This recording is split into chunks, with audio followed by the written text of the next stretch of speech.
Good day, YouTube. I was asked to give my opinion on what makes a good leader and what makes a good officer. So that's what I'm going to talk about. Now, before I talk about that, we spent the weekend in Fort Collins, Colorado State University, visiting our daughter.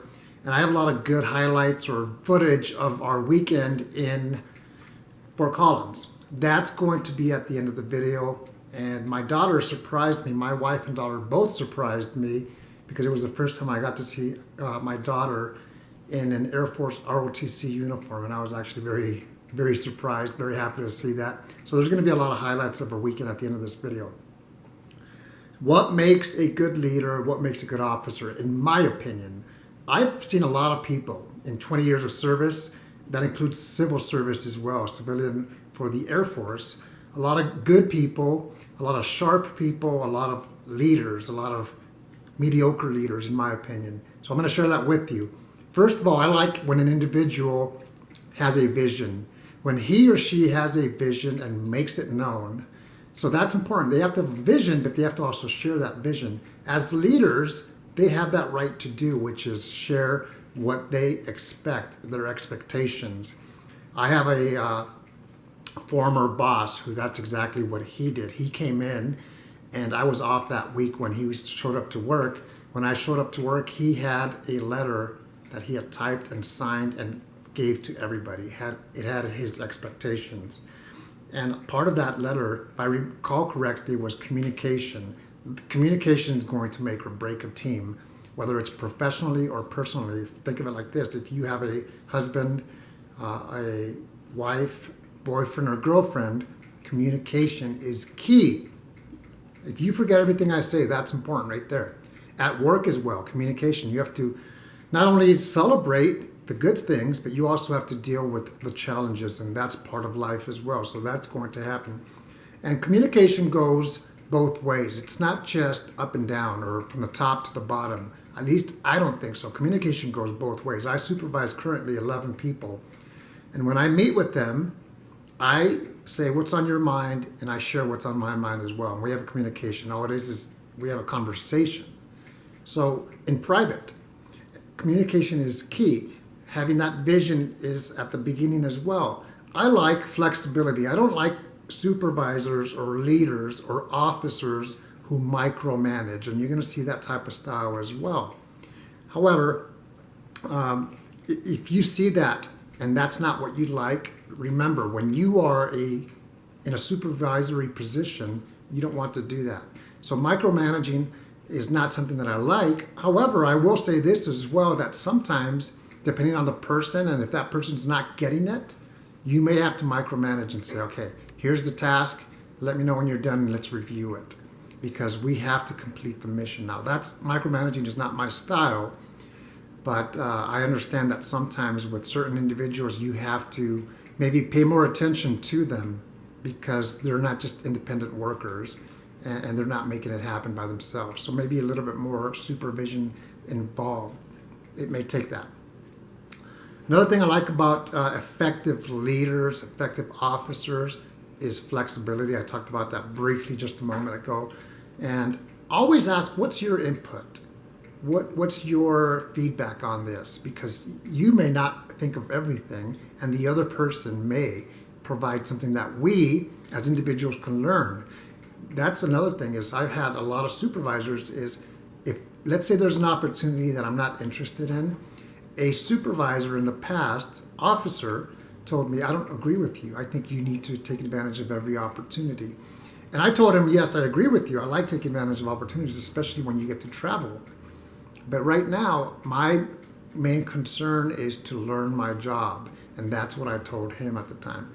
Now, the next year, it changed because by then I felt more comfortable with my job. And I was able to say, okay, now I can apply for this course or this temporary duty, this TDY. So I like it also when a leader or officer, supervisor, calls it as they see it. I don't like when somebody tries to sugarcoat everything because that's not needed. We're professionals. Clear communication, just call it as you see it.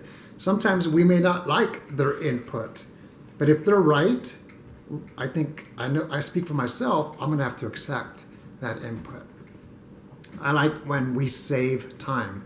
What I mean by that is tell us what needs to be done if that's the case. Tell us what you're expecting. And once I know, I'm going to make it happen this way or that way.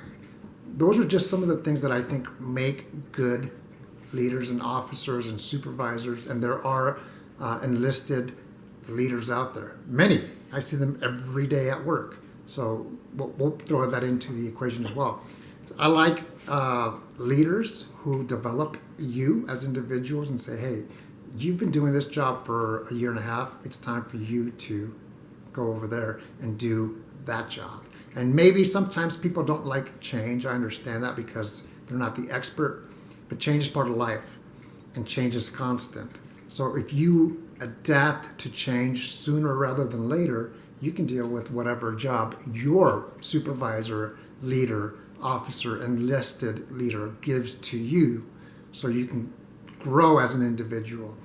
Those are some of the things that I like as that I've observed. Now, the opposite of that is something that you have managers out there. And a manager is not necessarily a leader, because I've seen people who all they do is they manage, but I just don't see leadership in them. However, here's how I see it. I can learn from that individual as well, because I can say, hey, I liked what he or she did, but I didn't like what he or she did in this example. So that's something that I'm going to not do, because I don't want to be in that same category as, like, you know what, you're more of a manager than a leader. Now, does that mean I'm the best leader in the world? Absolutely not. I'm still learning a lot all the time. I like that. I like that I can learn from people, workers, supervisors, people that you may supervise. I learn from people all the time, even if it's at the store and I'm just observing someone. Learning is great. Communication, having a vision. You do not want to have a blurred vision, and that happens sometimes where you're in the gray area. I'd rather say, you know what, tell me. If I need to clarify, I'll ask.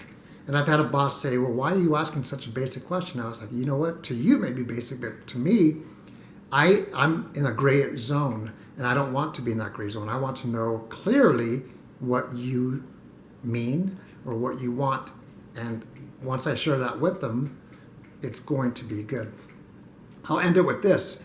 Don't ever be afraid to communicate with your supervisor, especially if you're doing the right thing. What I mean by that is I've seen individuals, let's say a major, who is somewhat concerned, maybe even fearful of speaking to the next grade up, which is lieutenant colonel. And it shouldn't be that way, especially if you're doing the right thing. Now, if they don't like it, they don't like it.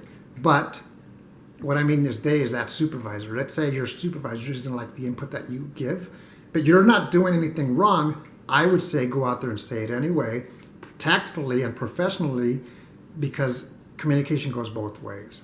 Those are some of the things that I've seen over the years. My daughter, like you may know already, is in ROTC as a freshman. She's not under contract, so it's all voluntary. And she's observing a lot of things, and she says, hey, it's challenging. The expectations are kind of tough. And I said, well, do you like it? And she says, I love it. Now, if she does this for 4 years, she is going to be extremely sharp and ready to go into active duty for the Air Force. And she's going to have to lead and supervise immediately. And that also involves leading and supervising people who have been in the service for a lot of years.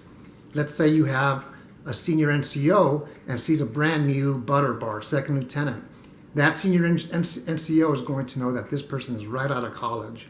However, they're going to work with them. A good senior NCO is going to say, hey, let's go ahead and support you, and hopefully you take care of us as well. It goes both ways as well.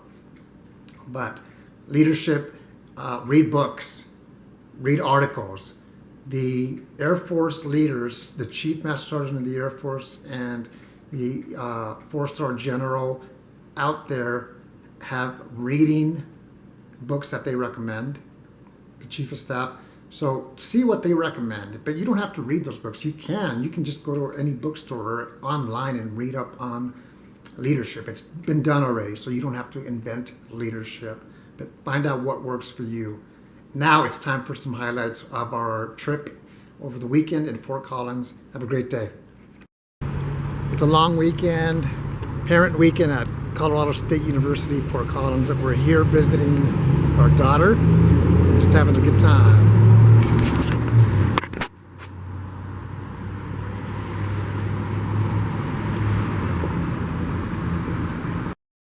They literally give you at least 4 or 5.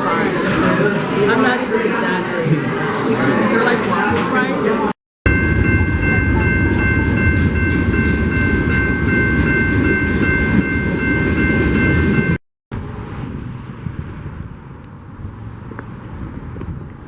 What's this called?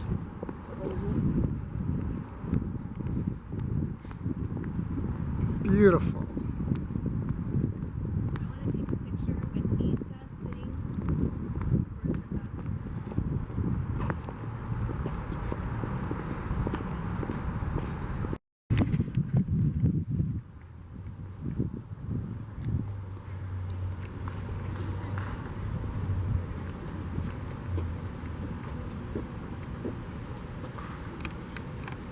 Uh-oh, watch out.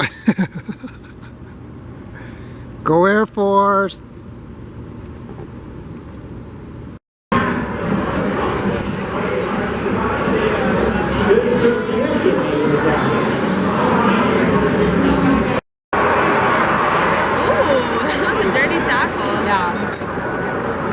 Tony Lindsay Jr. is the ball carrier.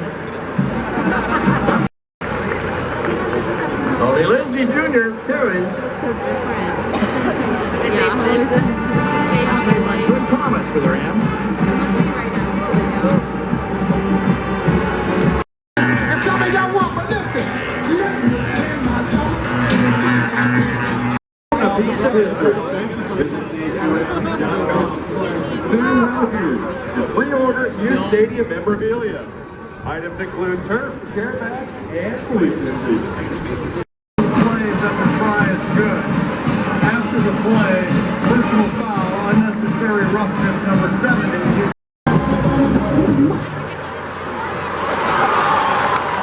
And denied. Congratulations, you're going to have a chance to win a new car.